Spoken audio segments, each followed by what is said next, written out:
Danny here, and here's my sketchbook tour of fruit.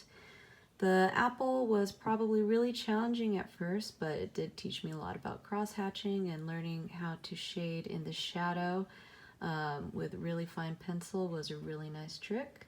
The donut peach, that one was challenging, being able to find a softer texture rather than something that's more glossy, but I managed to find out how to add in some contrast.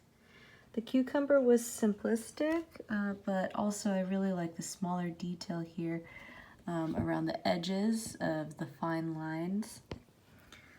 The pumpkin was probably not one of my favorites. I think I probably need more help with understanding spherical objects and having them look a little bit more even.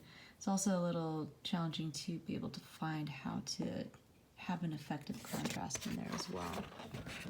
Did cross-hatching with this coconut here. Overall, I do like it.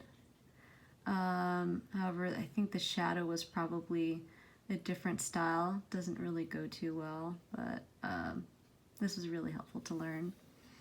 This one's my pear.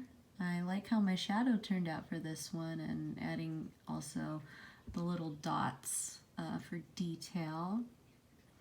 Then I have my crosshatched strawberry. I really like how this one turned out.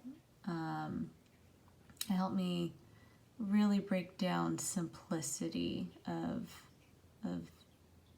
objects, pretty much. I spent a lot of time on this lemon. I erased the back part of it. I don't know what you call it, like the button, but I had a lot of fun creating the texture here using the eraser and observing other different drawings to see how I could create the little divots and the dots on the lemon. And really enjoyed the banana as well. I used more so H pencils to draw faint lines to show the fibers of the banana, and I was also a little bit more splotchy with creating the shadow, but I really like how that turned out. Did some cross-hatching here for some olives. I used a little bit of blending, and I found that I did like this technique in creating the roundness of the figure. The leaves I'm not so sure about, but I did my best. I really enjoyed this avocado. Originally I had this part like filled in pretty dark, but I decided to lighten it up a little bit because I figured there's more light that's shown on this part.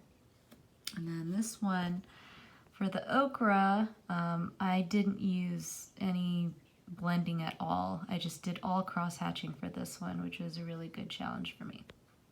Thanks.